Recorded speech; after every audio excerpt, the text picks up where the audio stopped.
Good morning, good afternoon, good evening, everyone. This is John Hoppy, and you're listening to the Wrestling Fans Insight Sunday Takedown.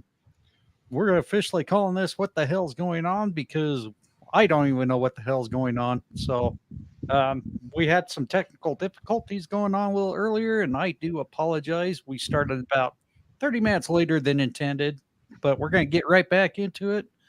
And we are joined with Carlos. Carlos, how you doing, brother? Good guys, how's it going? Happy Sunday.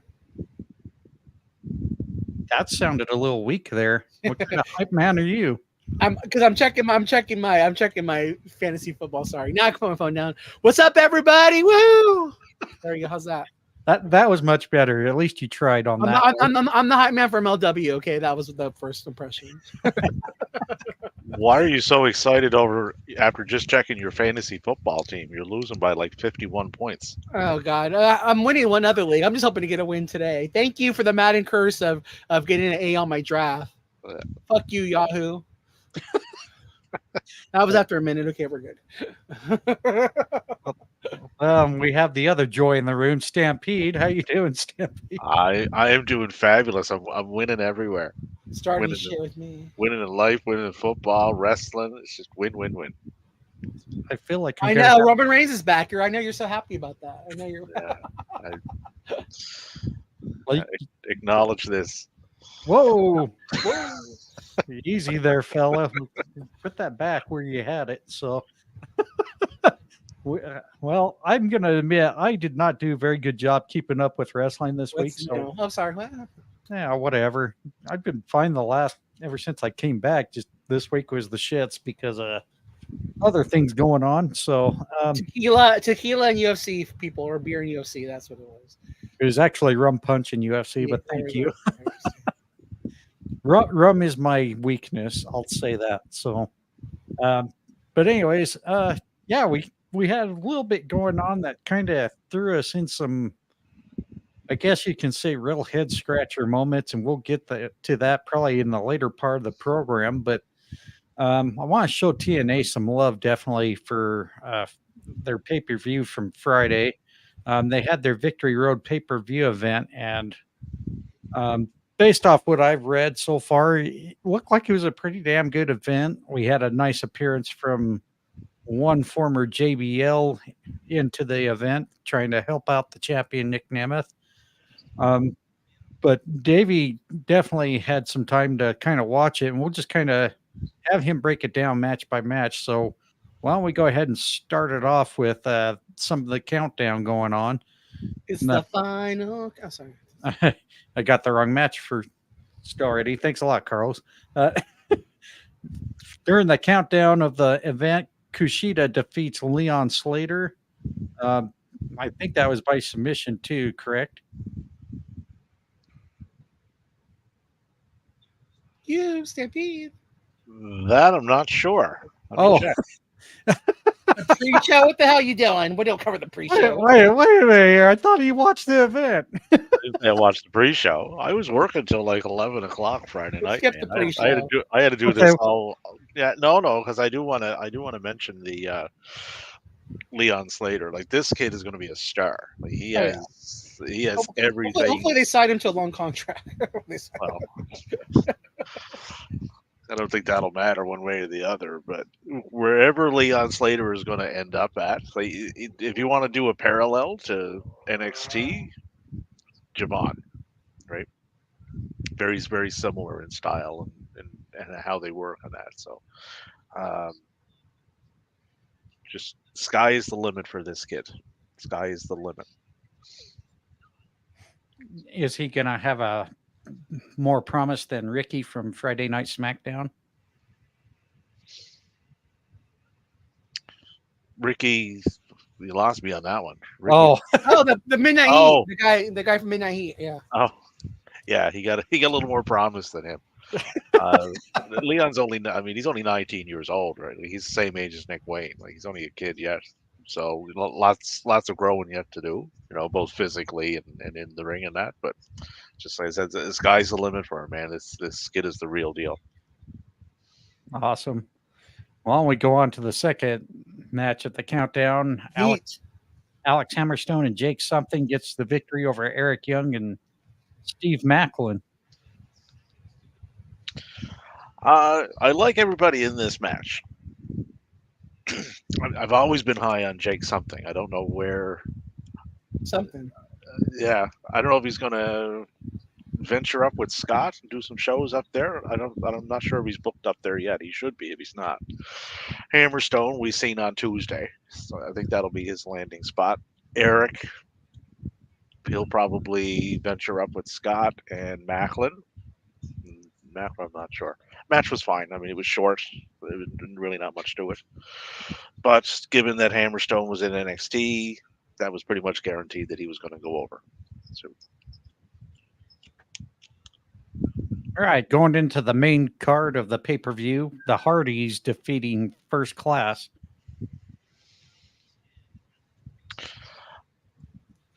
this here, I was not impressed with. It really wasn't that good, to be honest with you. Well, sorry to interrupt. I have no idea who First Class is. It's Top Dollar, and then right, but Oh, okay. but then he was with what's his name? The guy he used to be in what's that what's his name? The guy who was he was a cruiserweight champion in WWE. I'm having he was a TNA champion. Casey No, Navarro. but what got before that guy, the guy with the dreads, he got injured or got hurt or whatever. They had to replace him with KC. What's his name? The guy who was TNA champion that Kenny beat for the title. Oh, Rich Swann. Rick Swan. Yeah, it was originally Rick Swan and Top Dollar, but then Rick Swan he got in trouble, I think, or injured, one or the other. But now they replaced him with Casey Navarro. Well, he's going into rehab as far That's as it. Rehab. That's it. Rehab. Yeah, that's what it was. yeah. I mean, match. I don't know. It was what it was. Like the Hardys are not near what they were. No. You know, so I mean, that's you kind of have to go into these matches knowing that. So that's kind of a nostalgia, more of a nostalgia thing with them now. AJ's character work in TNA is great, you know, but he's no. Oh yeah, he's all around. He's doing really good work all around. Period. But the team that went over should have went over. You know, with the Hardys get the big pop on that. So coming in at a 5.71 on the cage match. So that'll tell you how TNA or the Hardys match. TNA. Well, the match in its entirety. Well, yeah, I would. They should open with this match instead of that match. You don't put two guys who might not be able to go as your opening match. Well, if you look at it too, like I said, the match wasn't great, but Hardy's entrance is. Oh, and I give him kudos for paying for that music. So again, that's one positive thing they're doing.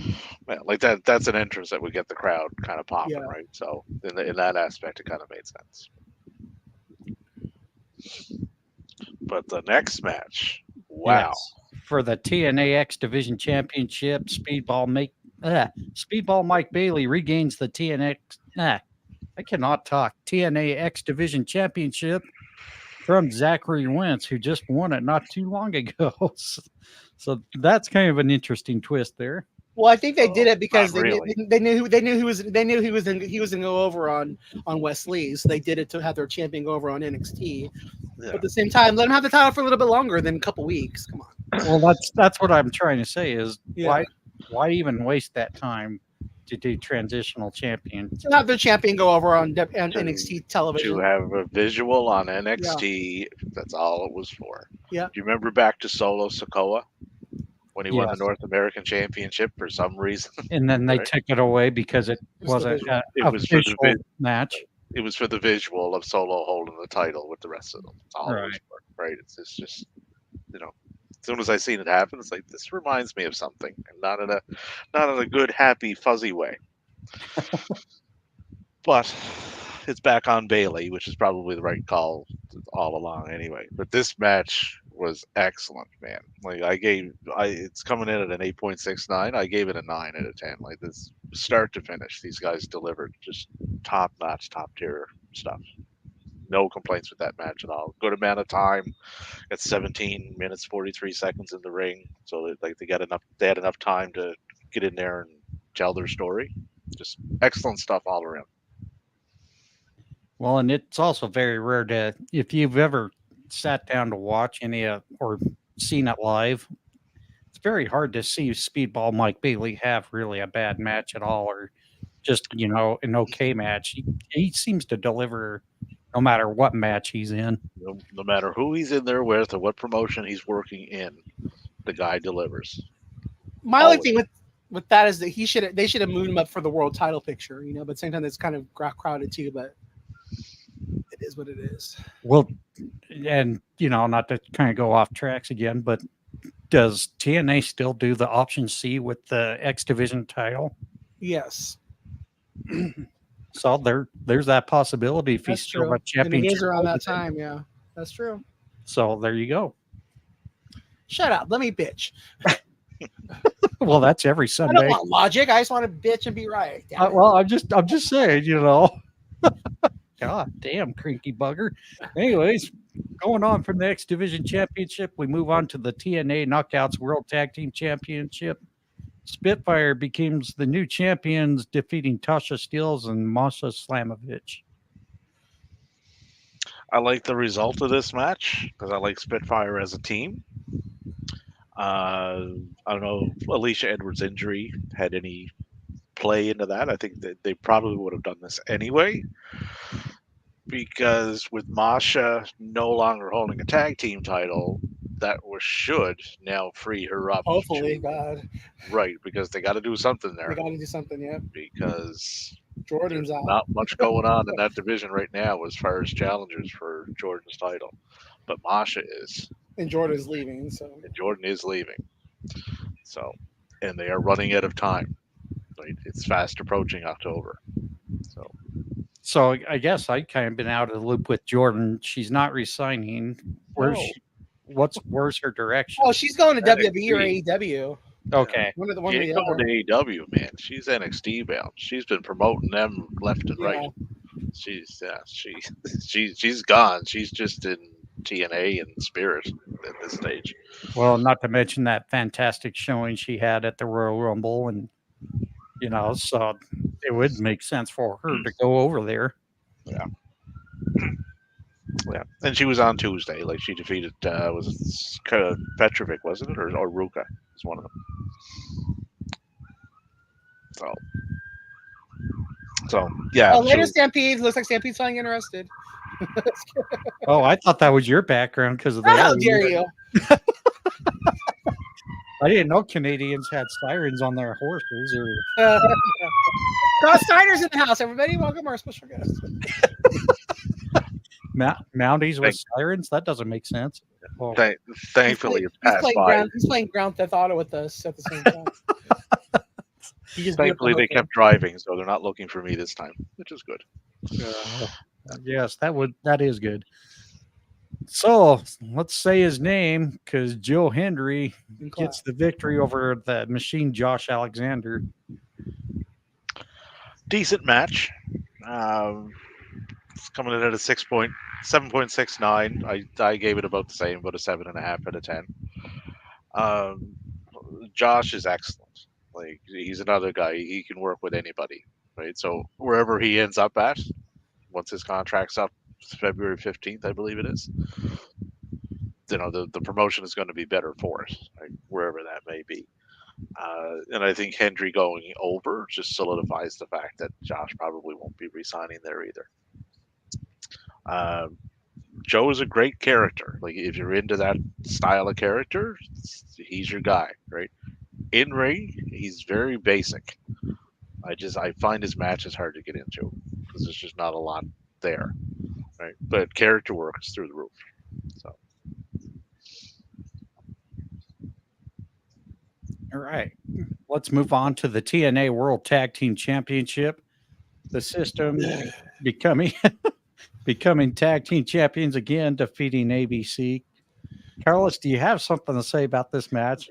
Why put the titles back on those guys? ABC is like, I can't. God, they're just probably just to beat the Hardys. Why can't the Hardys beat ABC?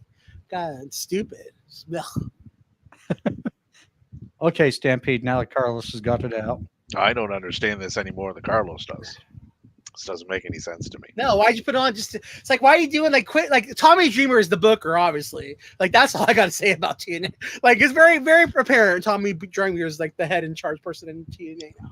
Because this is like ECW, WWE booking to the T. Just let's just do something for pop and then take it off them and let's just do shit that doesn't make sense. Yeah, it's like flip a coin booking. Fuck. Who's winning? I don't know. No. Heat Fucking Anton Chigurh booking this? Call it. All right. For those wondering, go watch No Country for Old Men if you're wondering who that is. Yeah, this didn't make a lot of sense to me. Like I'm not dissing the system. Like they're fine. They're a good little group, but like ABC is, one of the better young tag teams in all of wrestling. So it's really hot and cold. Like they're with them, then they're not. They're with them, then they're not. And it's kind of hard to buy into whatever it is they're doing there, right? When they book like that. So, I mean, but it's again if they're gonna use them as single stars, but I don't see that either because that's colluded too. But it just doesn't make any like why change the title? Like just everything about it's just like you said, just baffling. Yeah. Baffling. Word of the day. Baffling. Hot shot booking just makes no sense. Like let the guys have a good run. Like unless they're going to be out, we see them on NXT and that's why they want the titles. But at the same time, then don't let them go. Then like book for your show first. Quit being WWE's bitch so much. My God. Well, that's what they signed on for. Although ABC has not appeared in NXT as of yet. But I'm saying maybe that's why they're losing the titles. Yeah. But we'll get to a tag team discussion a little bit later in the show, so stay tuned for that. Yes, we will. Yes, we will. All right. Jordan Grace had a match with the Spooky Lady. Yeah. TNA Knockouts Championship. Jordan Grace retains over Wendy Chu. Go ahead, Carl. No, I'm asking Stampede because I didn't watch it yet. Was she better here than she was on the NXT pay-per-view? Marginally. It would be hard to be worse.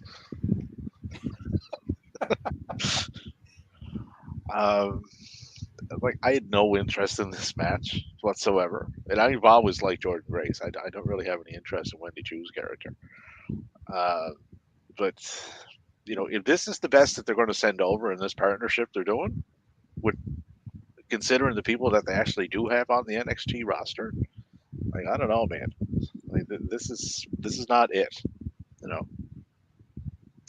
Right person went over. There was never any doubt of Jordan not retaining her. So, but the match, it was a match that happened. That's the best I can say. Probably maybe a 5.5 out of 10. I would give that one. Ouch. Yeah, that's pretty bad. All right. Well, why don't we move on to the main event then? For the TNA World Championship, Nick Nemeth retains over Moose, and there's some definitely shenanigans going on toward the end there. Mm-hmm. Yeah, a little overbooky finish. Again, Tommy Dreamer. Yeah. I love the year Nick has been having. The guy's been killing it all over the place. Moose, I've never been able to get into.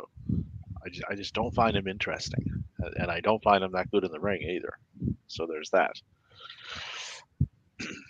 But the right person went over here. I don't know what's going on with JBL. He's popping up all over the place. Nobody's really had any concrete word on what he's doing or who he's doing it for. Like, is he just? He was in LW too. Yeah, like he's all over the place. But why is he doing it? Is he doing it on his own accord? Because he is on a Legends deal. He can pop up wherever he wants. But is he being sent there? It would be cool if he's doing like a little faction, like to go around all these little other. Yeah, like he's just doing it on his own. He is just doing it on his own, but it'd be cool if he's forming a faction, around all these different promotions. Yeah, that I'm all for. That I would find interesting. Right? It's like, okay, what have you got cooking? Right? That would interest me. If there's ulterior motives to it, then that doesn't interest me nearly as much.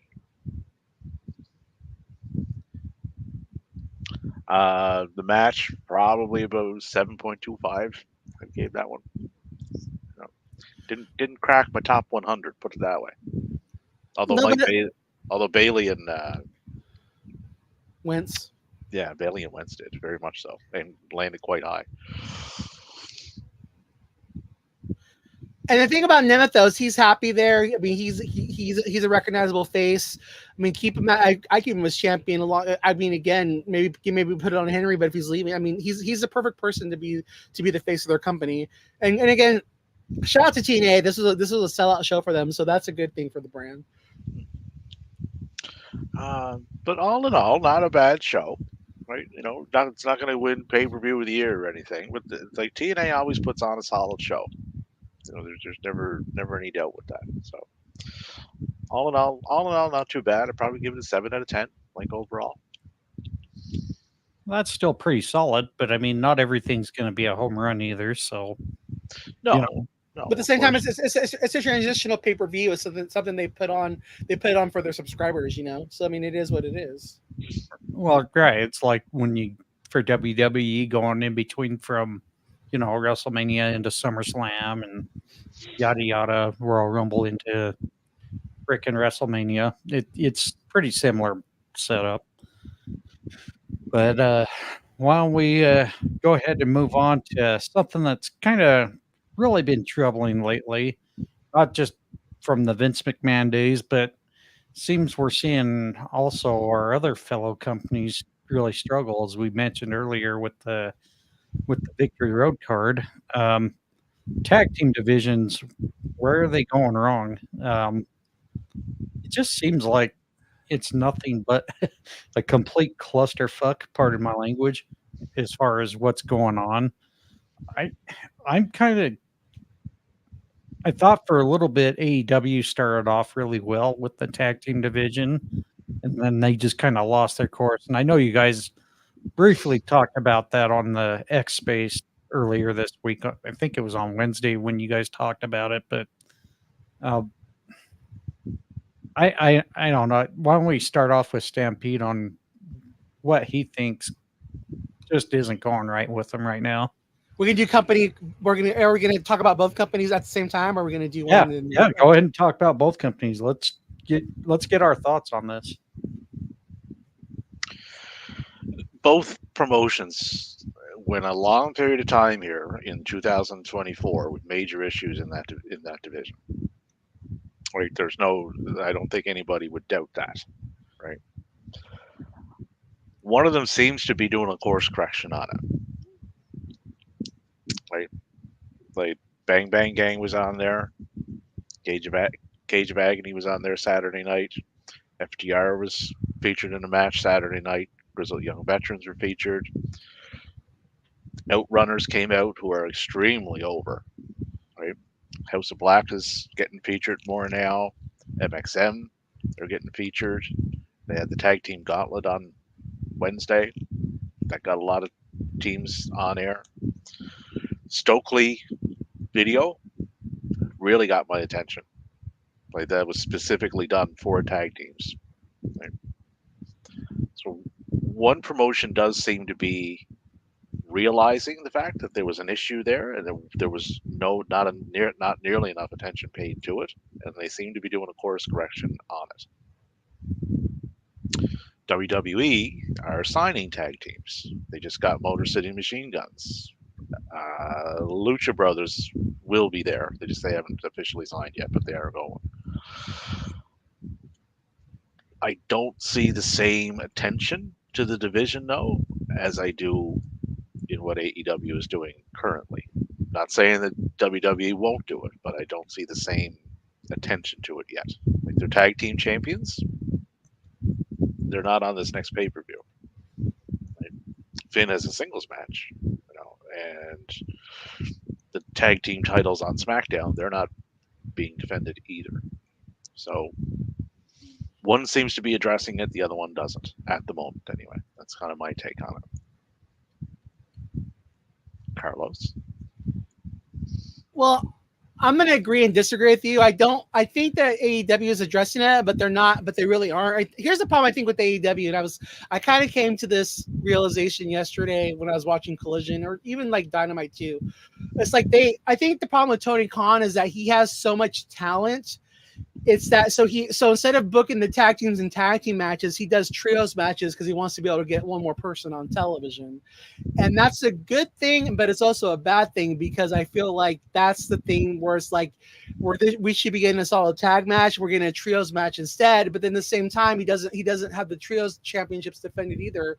So he's doing both. He's doing both things at a disservice with that. The Young Bucks have only defended their titles 3 times, and 2 of those title defenses were in the last 2 weeks. So that's not good for your tag team division.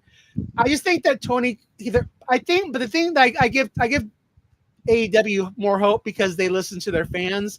And if you watch AEW television right now, the two most newest acts that are over are MXM Collection and the Outrunners. So hopefully with those guys being over, it gets more focus on that. But for me, in my opinion, that's just, and I think that the thing that you always see with Collision is that it's kind of a fix of what we missed on Dynamite. So again, we didn't get any women's match. We only got one women's match. Those trios, those tag teams. So I'll put them all on Collision. But he needs to do a better job of balancing both those shows better. I still stand on my heel where I think they would benefit from having a split roster. That's just, and again, if I'm the only one on my hill, that's fine. But I just think because I've just seen enough of Tony Khan's booking, and I think he needs to be disciplined in that kind of manner. Because I think you would get more tag matches, you would get stronger shows if you had talent that were just directed towards that. I think the problem with both companies, but again, with AEW as a correction, is they're just trying to find their place for storylines and tag teams, and so they're finding their place in that because they're trying to get the fans what they want.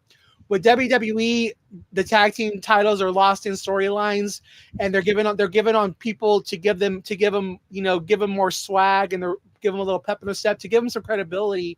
But giving them credibility for the championship, you're discrediting your tag team division because you have 2 tag team divisions where the titles are never defended, and you have the talent there, but they just don't utilize the tag team titles in the right way to give validation to the right people, which would be the tag teams, and it's just unfortunate, because again, you see it. Fans love tag team wrestling. I mean, that's the thing that made me fall in love with AEW in the first place. If you look at the acts that are getting over, it's like, again, the Outrunners and MXM, obviously they love the tag teams. And with WWE, if you're going to be bringing tag teams in, then be more disciplined and be more dedicated to the brand. I mean, you just did this match at WrestleMania where you divided the titles, and again, it was obviously just done to give R-Truth his moment, but at the same time, they don't do course correction fast enough, and they just stick to their laurels, and it's unfortunate because both the tag team titles divisions could be staples and help build the brands, and they just don't do a good job of utilizing them correctly. I do have to echo that. The one thing I do have to say is, well, maybe let's kind of change our thoughts. What do we like about the current tag team divisions from both companies right now? And why don't we start with you, Carlos? I mean, honestly, I don't know. Like for me, like that was the one thing on with AEW too. It's like they're putting. I get that you want Will Ospreay at Grand Slam, but then why not put Ospreay on Collision and have him defend the title there, and having given another tag team given another tag team the win, give another tag team the opportunity to fight at a tag team match. It's just the booking, the champions versus champion thing's wrong. The thing that I don't know. I mean, I like that SmackDown and Raw have their own tag teams. I mean, again, my favorite tag division is probably gonna be NXT because at least we see the champions defending their titles there more often. But it's just, that's the one. And I love Axiom and Frazier. They're actually my favorite tag team champions right now. But for me, the thing that I like is I think there's a lot of potential there, and as a fan, I root for them. I mean, again, there's so many tag teams that are my favorite wrestlers. I think just it makes me want to root for the talent. And I guess the thing that I like is that there's talent there that hopefully will encourage them to book the division better.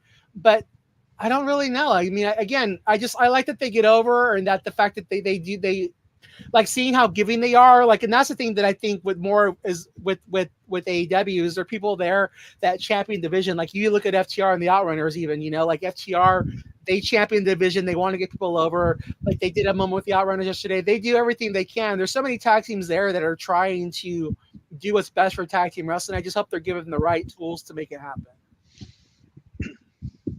Stampede. I wish what Tony would do is, I don't think he'll do it, but instead of the trios division and the trios championships, dip back into something WCW had. They had the World Tag Team Championships and they had the United States Tag Team Championships.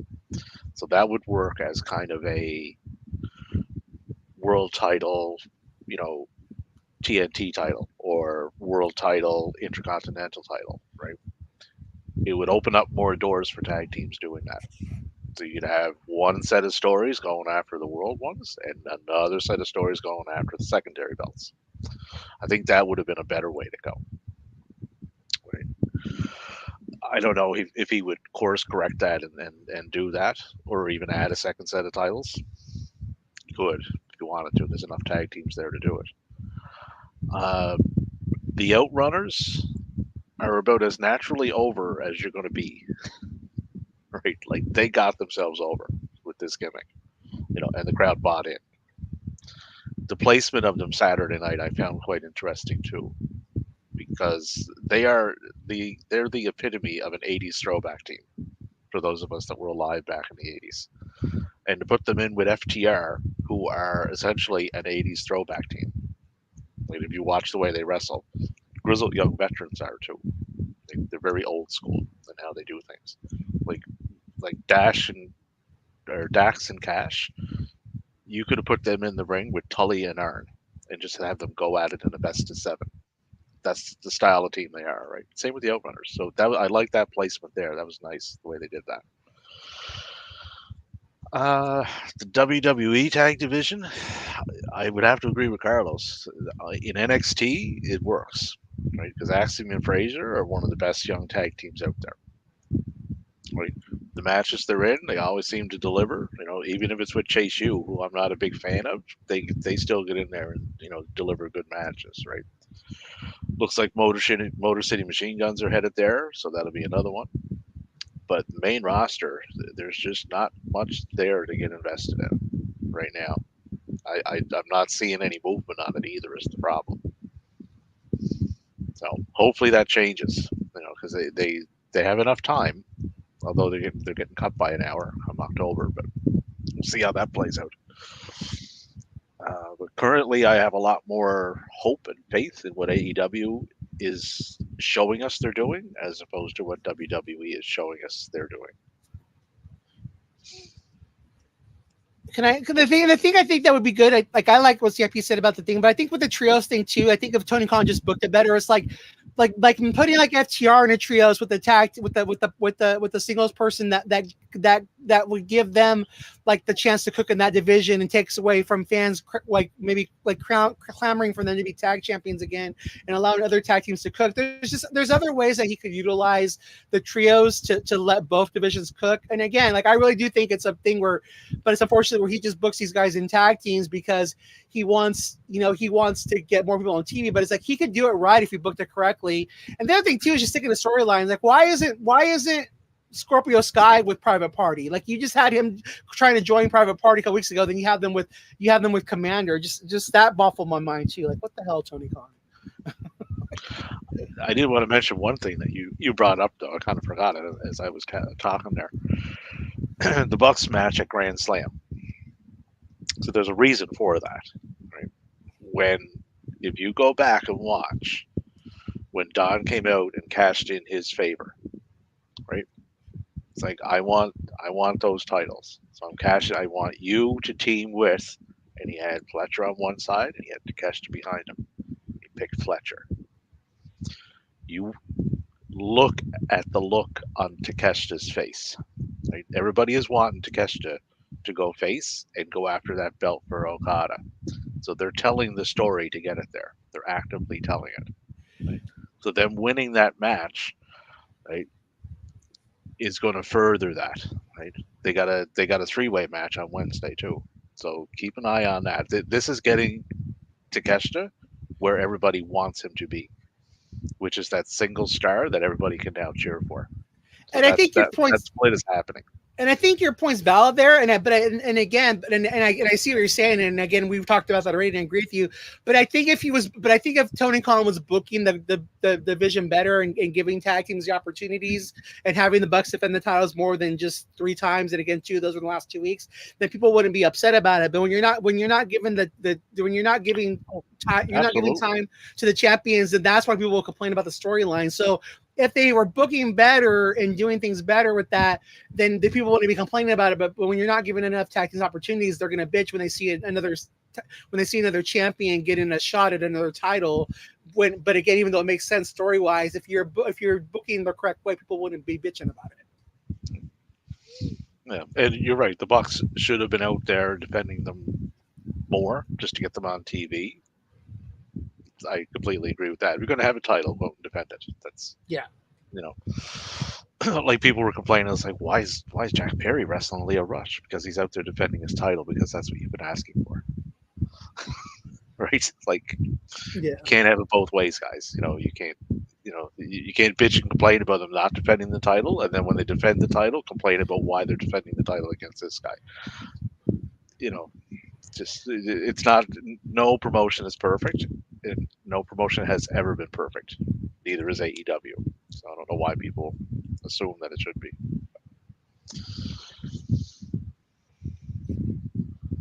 All right. What's your thoughts, John? I will say I definitely know that WWE has definitely dropped the ball a lot with the tag team, and that was even long before with Hunter being in charge. Vince McMahon, obviously, we saw his. Why pay 4 when you can only pay 2? Yeah, the thing that frustrates me is it's just WWE had a really great tag team division back in the early years, and it just kind of just got lost in place. I mean, once the traditional tag teams went away and they went to, I guess you can say, oh, well, let's just make a tag team out of this guy and not really give them a team name, no tag team fundamentals. I mean, obviously, WWE didn't really give a shit to stick with any kind of real tag team division, I guess you can say. And that's very frustrating, especially when you've mentioned back in the 80s when Jim Crockett Promotions had nothing but, well, not just Jim Crockett Promotions, but all the territories had some decent killer, tag teams going on in those days. I mean, you had the teams like, the Freebirds, Rock and Roll Express, the Minnesota Wrecking Crew, Midnight Express, Rock and Roll Express, Tully and Earn, Sting and Luger, Doom, Harlem the Ding Dongs. No, Tons just of them. kidding. Tons of them. But they had 2 belts to go after too, right? So there was no problem getting them on TV. So. And even though in most cases you don't necessarily need 2 different tag team championships, they made it work. They provided. Back then they did, yeah. During that specific era, they did. Not so much in the Bischoff era. But. Exactly, and I almost kind of wish they would focus back on tag team wrestling because, as Carlos mentioned, if it wasn't for tag team wrestling, it never really captured the eye of fans in our generation. But I think the fans in this generation would have definitely a hell of a lot more appreciation for tag team wrestling because it definitely held its value in the companies back then. The one thing I will say that I do see right is they're starting to realize, oh, well, yeah, it's better to make sure we have these teams in proper factions too. Judgment Day, just lost my mind. The Bloodline, but then we got, the Young Bucks, the Elite. We got the System back at TNA. I know not exactly great examples, but if anybody's seeing where I'm going with this, they're kind of getting in the right direction as far as presentation, but we need to get the tag team fundamentals back in the division. to balance it all is not easy. I mean, regardless of promotion, right? Like the women have seen an uptick, like in AEW, as far as how much they're in the ring and how much they're being presented. That's since Mercedes has gotten there, there's been a noticeable uptick in those, which is good. I'm glad, because that roster, the talent on it, and how they progress now matches the amount of time they're getting. But you don't want to take from there to put tag teams in, right? You don't want to hurt one set of progression that you're doing to fix another one. So it's a tricky balance, and then you got your singles division too, right? There's lots of little storyline going on there. So it's hard to strike the right balance, and that's in any promotion, But there has to be some sort of balance, in each of those three areas. Right, and the biggest thing is if you have the fundamentals and presentation, again, you're not going to get it all right. But if you get them where you said the keyword balance, I think that's the proper recipe to keep the tag team division going and keep it entertaining. And the thing I just think for them is I think unfortunately for WWE now, and it's just I think the way it's booked, it's like we don't cut story, we don't cut talking segments, we cut matches, and that's where again where SmackDown used to be 5 matches, now it's 4. It's like I think that's the thing that gets cut is the tag team match, and then again try to fit that. If you're going to be signing these good teams, they have great teams, try to get that match in there, cut a segment down, let Roman Reigns' entrance only be 5 minutes instead of 10 minutes. It's like there's ways they could do it. It's like, again, even with Roman, again, his entrance is for the live crowd. Cut to a commercial during the entrance. That way you can get a tag team match on there too. We don't need to see it on TV. It's like, that's for the crowd there. They just need to do more of that kind of stuff. There's ways they could do it where they could get those tag teams on there, but they just don't. One of the things I'm really intrigued with, MXM. Oh yeah. They're nowhere near a title. But they don't. But they don't need it. That's the thing. It's just they're good. They're good. They get you over with their personality. Yeah, but whoever they're involved with, be it either they were just dusting it up with the House of Black, and now they're kind of mixing it up with the Acclaimed. Right? Neither one are in a title feud right now, but that's fine. I like that.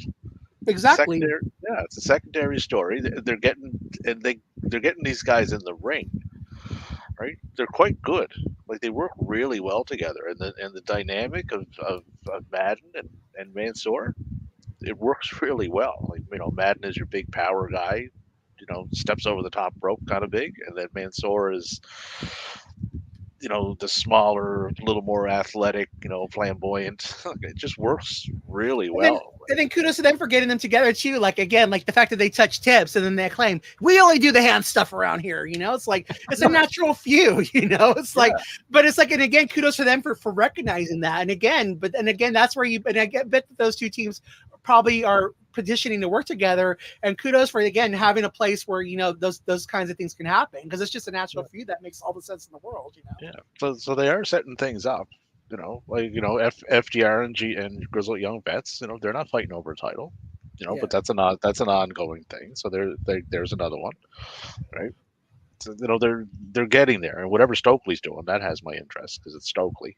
And the Outrunners could be that team that they don't win the titles and they always want them to win. That be perfect for them, those guys, those ones that they break your heart, and that's what you need in wrestling too.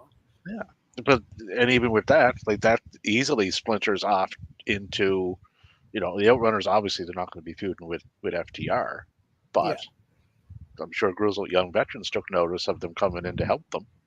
So now all of a sudden, you got a third team involved in that feud, right? So that splinters off into more tag team matches and more tag team time. It's just, you can't do it overnight. It's impossible. But you have to. But it seems like they're building towards it. So. But I think too, it's just those things where again, going back, I get that he has a big roster, but go back to having a tag team match on Dynamite. It's okay to for me too. That's what I thought we watching the show. You could put one of those marquee matches on Collision, give those fans there something to see. Dedicate yourself to having a tag match every week on Dynamite, and also just you could also rotate it. 1 week it's a trios match featuring actual trios. The next week it's a tag team match. Like there's ways they could do it. You just got to be more disciplined about it with working with that big roster. Again, it's a nice problem to have that they have so much great talent. Yeah. Granted, they did have a tag team gauntlet on Wednesday. But that was just that week, though. But again, it's not every week. The match that I was just talking about took place on Collision that involved the 3 tag teams. But again, that's just this week. It takes time, right? But it takes time, Carlos. You no, can't I want it now. You can't do 4 weeks of things in 1 week, right? So that's what they did this week. Now let's see where it leads to next week. And yeah, we'll have to see because again, smart booking is that you build off that big match you just had, and hopefully that they do that. Yeah, like I've seen the same thing with Takeshita when they had the 4-way at All Out. Takeshita should have won that. It's like, no, Takeshita should not have won that, right? They're getting ready to tell you a story, right, of Takeshita and Okada meeting for that specific title in a one-on-one. So you can't have it both ways. You can't have it, they tell no stories, just do it now, and then, pick one, right? You either want the story or you don't. I want the story. I want to be told a story about Takeshita and Okada from now until the end of December. That's what I want. And that looks like what they're doing. So I'm happy with that.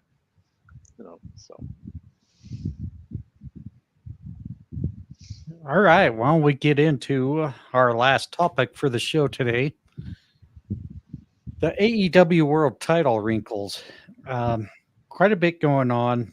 For those of you who joined our spaces earlier this week, even heard a couple of our listeners even bring this up because they were confused by it. But yeah, in some ways I can understand why they get confused because even our own dirt sheet players out there in the IWC were baffled by it as well. But during Dynamite, it was announced that Nigel McGuinness was going to challenge Daniel Bryan.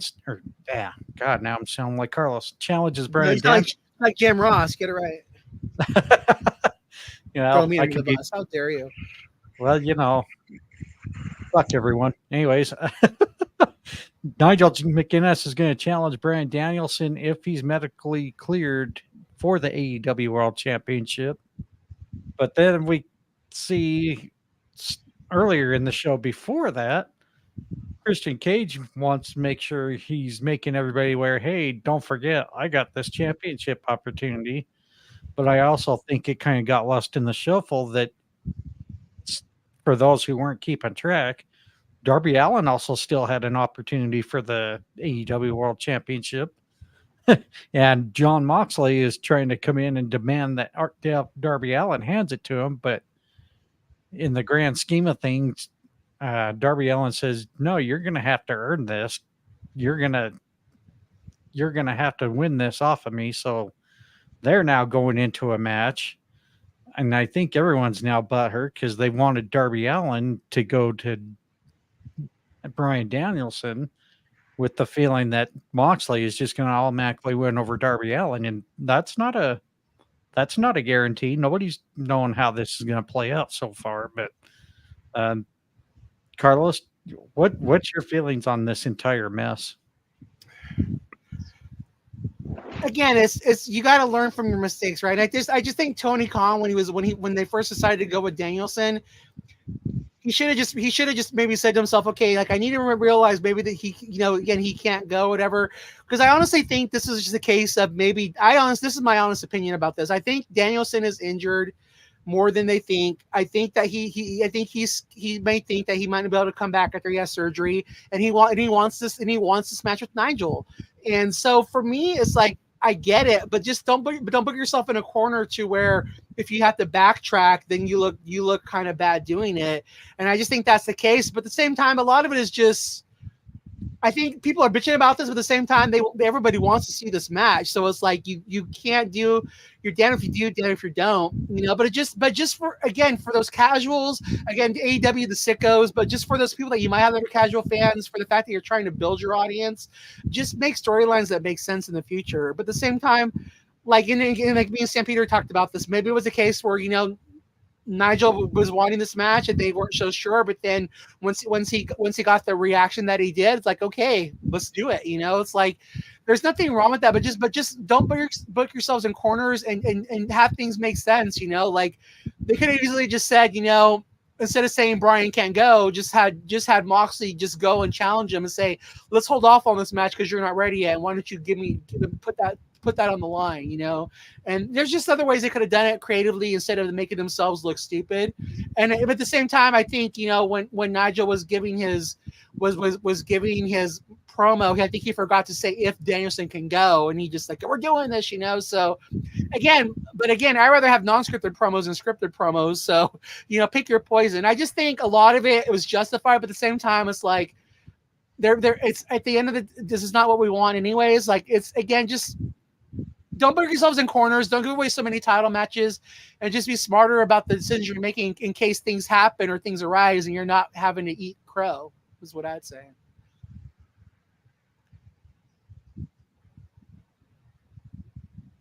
That's all. Are you guys there? We're always there. All right. Yeah. Oh, sorry. My mic was muted and I thought I was talking, but why don't we go to Stampede? Sorry. So when Moxley came out, this is the way I'm viewing this. The wily veteran who does have a long history with Darby from outside of AEW, right? Essentially goaded him into, give me this shot. It's like, okay, fine. I'll put this on the line at Grand Slam. Right? You say I'm not ready. I've never been ready. I'm not ready now. I wasn't ready 2 years ago. I'll show you I'm ready. The whole Danielson part of it, not medically cleared. They did course correct that on Saturday with Nigel. But at the time, that didn't make a whole ton of sense. But to go back to what Carlos was saying, if you're going to do this Nigel Danielson match, right, there is a very, very small window in which to do it. Right? Everybody knows that. Right? By all accounts, Danielson does need neck surgery. And once you get this thing rolling with Moxley, you can't do it then. Right? He'll be knee deep in the middle of a storyline. You wouldn't insert Nigel there. Right? So to me, anyway, it looks like this was the only time for them to really do this. Nigel's thing at All In, that's exactly what that was. Can I still do this?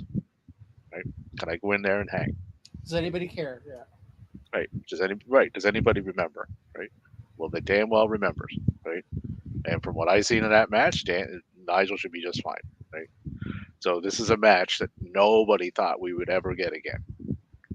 And we're getting it. People are still complaining about it, but we're getting it. Right. As to who wins this, I have no idea. The Nigel Danielson, this could go either way with no title on the line. Right? If Danielson was putting up the title, then Danielson would win that. They're not going to put a world title on fucking Nigel McGuinness, right? But no title, that puts a lot of things in doubt. Do they draw? Does Danielson, go over? Does Nigel go over? Right? Does Nigel, fulfill his promise? Right? Putting another big bad beating and taking another notch at a Brit O'Brien. Moxley, Darby, this could go either way. If Moxley wins, now he has the title. That could circle back easily around to when Darby feels that he is ready, and that's how Darby gets his world title. It could happen at Wrestle Dream. If Darby goes over on Mox, then Wrestle Dream is in Seattle. Danielson is from Seattle. Darby is from Seattle. So does Danielson put Darby over in his hometown? That would be huge for Darby. And then you can pick right back up. Darby has the title that Moxley wants. So that's another way to do it. There's lots of options that they could do with this. If Danielson retains, well, then that continues on the story with Moxley taking the title off Danielson. The Christian thing, that's exactly what that was, like John said. Don't forget, I'm here, and I'm quite cunning, and I can cash this in at any time. I'm sorry. Go ahead. But they've built all of these guys up enough, and they're all credible enough I mean, outside of Nigel, because we know Nigel's not getting in a world title picture. But any one of these guys, if they were holding that title, would there be an issue with it? Moxley? No. Darby, the way Darby's been built up? No. Danielson, obviously. Right. Christian, I mean, Christian has elevated every title that he has touched. So, I don't see a huge problem with it, with what they're doing. It just gives so many options as to which way they can go, which lends to the air of mystery. It's like, how is this going to play out? Right? You don't know, which I like. And I just wanted to backpack on what Sam to say what he said too to tattoo. Like that's how I took it on when Moxley was giving his promo on Wednesday. It was like he was just being that wily veteran, like trying to outsmart, to go, to Darby and to give him his title shot. But again, like I said, like he might have maybe just forgot to say one thing they were supposed to say to make it all make sense. But it's like, just look at it like that. And it's also about Moxley's, it's about his development to being a heel. It's taking someone's shot. That's something that he wouldn't do before. But now this new heel guy, he's going to take the easy way and try to just go and get this guy's shot. And he's just like, give it to me, and then he was like, well, no, I'll fight you for it though. It's like, it's about that character too. And you still got the whole Wheeler Yuta thing going on. That was really great what he did last night. It's like again, just recognize that there's little things that could have been done differently that would have just changed the whole perspective. But just remember, these guys are just given a lot of freedom with their promos, and maybe they just missed that one little word that was supposed to make it all make sense. But again, if you're following along, it makes sense. It makes sense in a roundabout hard way. But again, I don't want Fed to be dummied down like WWE does. I'll take having to think about it a little bit anytime. And old Moxley would have came out and said, "I want the winner." Yeah, exactly. You earn that. Take your shot. Yeah, not right. The new Moxley though. Yep, exactly. It's a character change. Yeah, I don't give a fuck. You're not ready. Me first, and then again, me first. Give it to me because I am ready. Right. Exactly. I don't want to fight you for it. Just give it to me. Right. It's a complete different character shift for whatever Moxley is doing. Right? And then he would also try to lift people up and say, "You can do this." And now he's trying to talk Darby down and make him not believe in himself. That's a totally different character change as well. Yeah. So just subtleties, right? Like I said, they're big on subtleties there. Like even like you said, the Yuta stuff, right?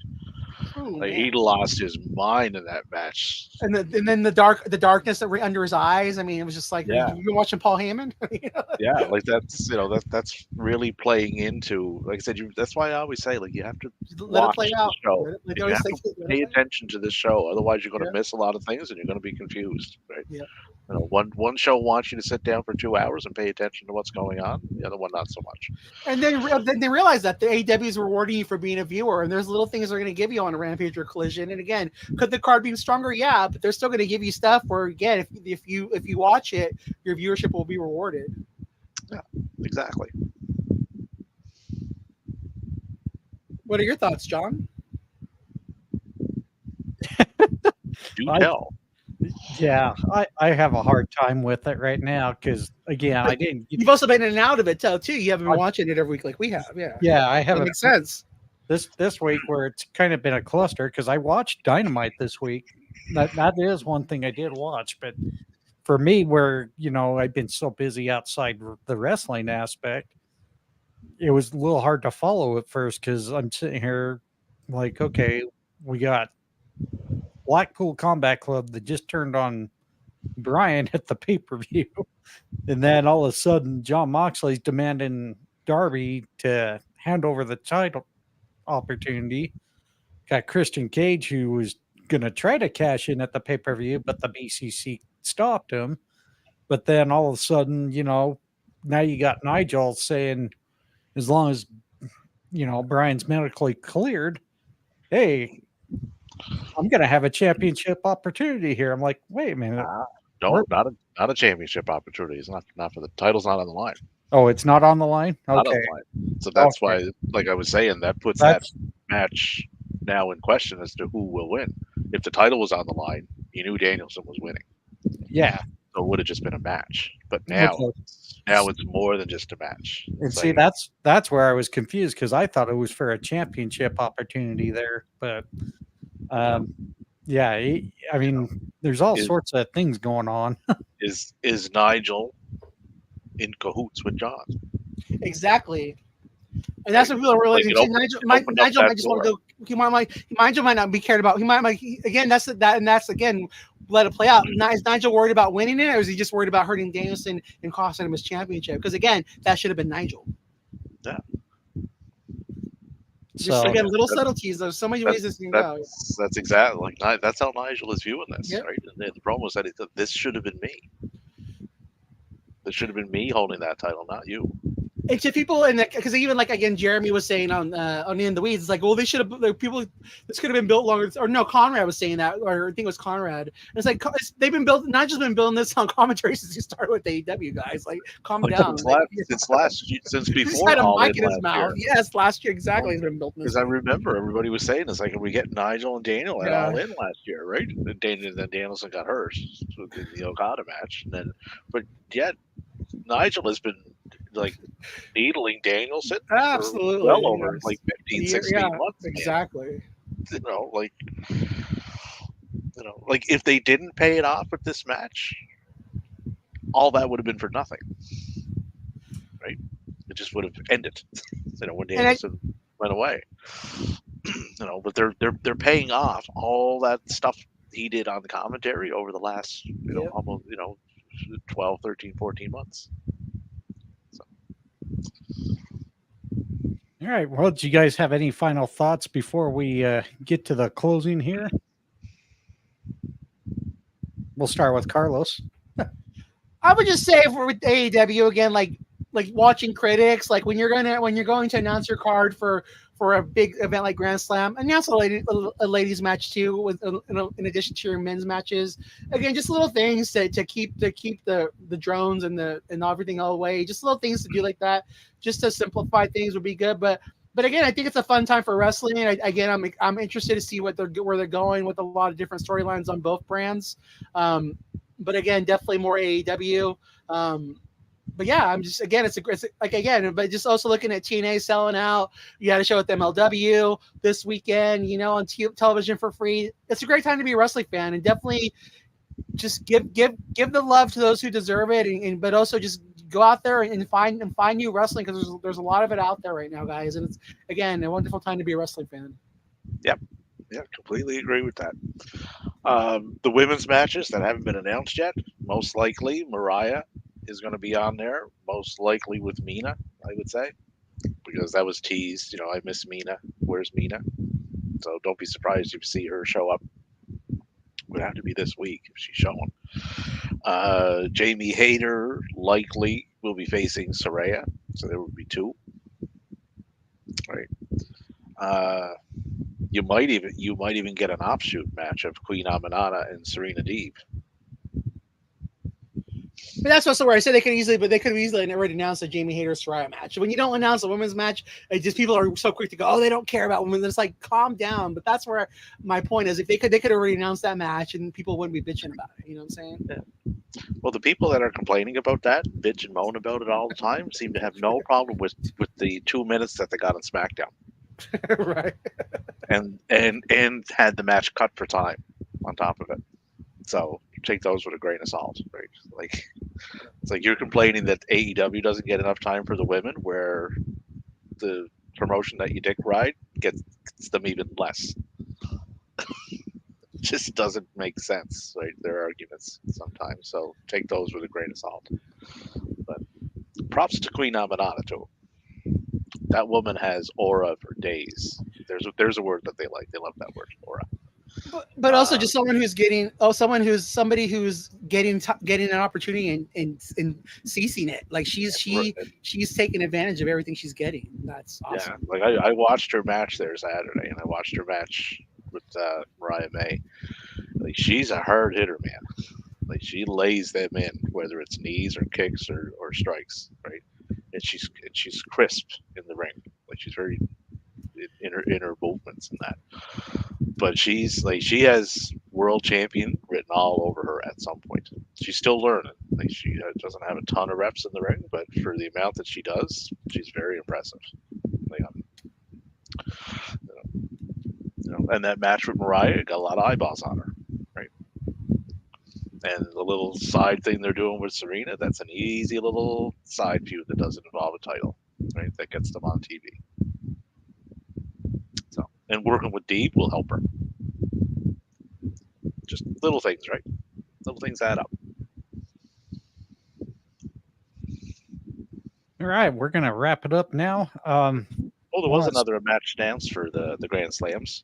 Hook and Roddy Strong was announced for that one, which makes sense because of where it is. Hook is from the area. Oh, sorry, didn't mean to interrupt you, Stephanie. No, I was just looking at it. It's like I forgot to mention that was put on there. Great learning experience for Hook getting in a ring with a guy like Roddy, especially with the year Roddy has had. Roddy has had one of those really amazing under the radar years. He doesn't get enough props, and he should. I know Carlos likes him though. Both of them, and again, and for me, am I excited about Roddy Strong going after the FTW title? No, but at the same time, but again, Tony trusts him. Again, he's doing a good job. Tony continually puts him on TV. Again, it's a great thing, and it's a thing. Again, I wish he would utilize the roster more, but again, I love seeing guys that deserve it getting that TV time too. So it's again a nice problem to have. And again, kudos to Roderick for proving WWE wrong because they really didn't want him there anymore, and for proving AEW and Tony Khan right for taking a chance on him and giving an opportunity, and again him taking that ball and running with it. Kudos to Roddy. Well, Roddy's a 24-year vet. He's 41 years old, right? Like he has a lot of stuff in ring and character work that he can impart onto Hook. He's always been one of those underappreciated talents. I guess I don't think people realize how great he is and how much he really gives to the wrestling business. Yeah. And I've always been a fan. Speaking of what you said there, yeah, like when he was WWE, especially after like Cole and all them left, they sat him for 8 months. Mm-hmm. Sat him, didn't do anything with him. Like how do you do that? I don't know. So that always stood out to me. I was like, hey, you can't figure out what to do with Roderick Strong. It's interesting.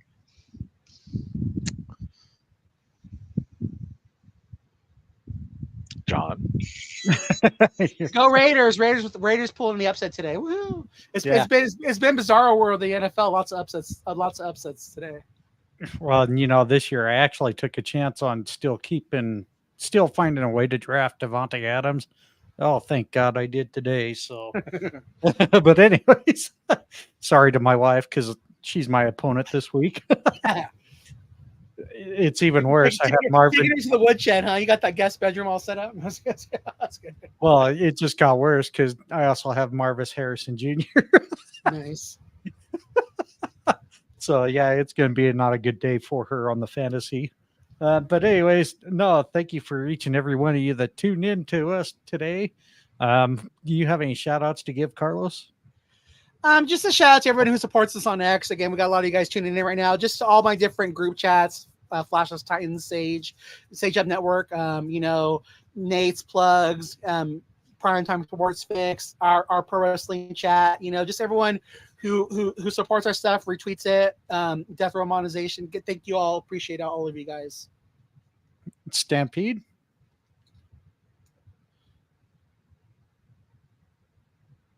He doesn't want to give a shout out. He's off his mic. Pro Wrestling Bits. I'll shout out Pro Wrestling Bits for him. Again, there was someone that we interact with a lot that I know Stampede wanted to give him a shout out. Also, two heads, one table podcast as well. Thanks for being a part of our group. Oh, there he is. He's back. Do you have any shout outs there, Stampede? Just everybody that comes into our space. We're nothing without you guys. You make what we do, right? So thanks to each and every one that pops in there. Pro Wrestling Bites, go give them a follow. I'm a huge supporter of them. That guy knows his stuff. So if you like wrestling that's just not all in North America, that's another good one to follow. Scott E Wrestling. If you're looking to get into stuff outside of North America, especially Stardom and Marigold, give that man a follow. He's an offshoot of Fightful, but he knows his stuff. If you follow him, if that's stuff that you're interested in getting into, he's your man. That's how I learned a lot through him. So that's another good account to follow. I need to give a shout out to a few of our buddies and fellow podcast friends out there. They've given us shout outs on their shows, some every week, some every other time. First, I want to say thank you to Jim over at Fan of the Van. He also does a co-host one with Garrett at Steel and Teal Pod, in which Garrett does a co-host one with Jalen over at Two Dude Sports News. Yeah, they got a 3-wing circus going there, but please definitely go give those guys a listen. They talk about all sorts of sports and real takes. Also, go check out Aaron over at Brutally Honest Sports. Chris and Deb over at Today We Laughed and Learned. If you plan to visit Vegas anytime soon, go check out our friend Visit Vegas Places with Coyle. He does an excellent job interviewing Vegas business owners down there and other events going on. Also want to give a shout out to Ted, the Hillbilly Hill, who does Ted's Takes on YouTube. Go check out his video shorts here and there. He does some really good videos almost daily now, so they're not very long either. You know, they're anywhere from 5-10 minutes. Just go check it out. He's very insightful in what he talks about. Also, shout out, like Carlos, to everybody on X that supports us, especially in the spaces, but also checking us out live on this stream. We hit a brand new high today of 408 live viewers. So that makes us feel very proud that we're providing some decent content out to you folks, that you keep tuning into us, especially when it's football season. That's the hardest part for us. So we also have a group chat on the X platform if you ever want to join us. All you got to do is just hit me, Carlos, or Stampede up. And here on the next shot, here is our X handles on the screen, but I will give mine out. It is at WF Insight Pod, Carlos.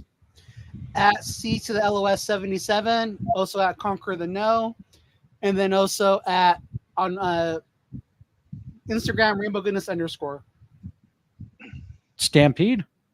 At DAVIDROBER 7174. MICKEY. Oh, easy. And we also fill out. Be sure to check out our fellow teammate Brian Adkins on the X app.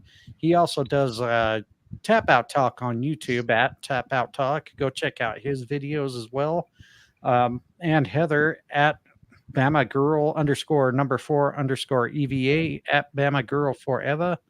I would give Williams, but he never interacts anyway, so screw that guy. But yeah, he's going to slap me soon, but not for a couple of weeks at least. So we are probably going to be a little off the rocker next Sunday. So just kind of keep tuned, as I will not be available. I'll be on a mini vacation next weekend. But Carlos, as far as your X Space schedule this week? I think, what are we doing, Stampede? Are we doing Monday? Are we doing Wednesday or Thursday again? Or Thursday or Friday? Wednesday or Thursday? Tuesday for sure. I know that. I think I got the same schedule next Thursday. So we'll probably do Tuesday, Wednesday, then most likely we'll do one on Sunday too if we can't do that, but it'll be later on in the day. All right. And I do have to apologize to Stampede and Carlos there, as I didn't get those episodes on the platform till really late this week. But if you want to check out last week's X-Space shows, I have Tuesday Mayhem and Wednesday Chaos on there. Edited versions, which that would be better. So be sure to check us out there on Spotify, Apple Podcast, Good Pods, or whichever platform you listen to your podcasts on. And also, if you could help us out, give us a rating and also subscribe to our podcast on those platforms. And also check us out on YouTube at Wrestling Fans Insight, and our webpage, thefansofprowrestling.com, which hopefully I will be updating that here very shortly. Outside of that, I hope you all have a great week, or a couple weeks, as I'll be out for a little bit of time here. Thank you for tuning in. We now are leaving out with a nice number of 420. Woo! Woo! So take care, wrestling fans. Please remember, no hate watching, enjoy wrestling, and we'll check you out later this week.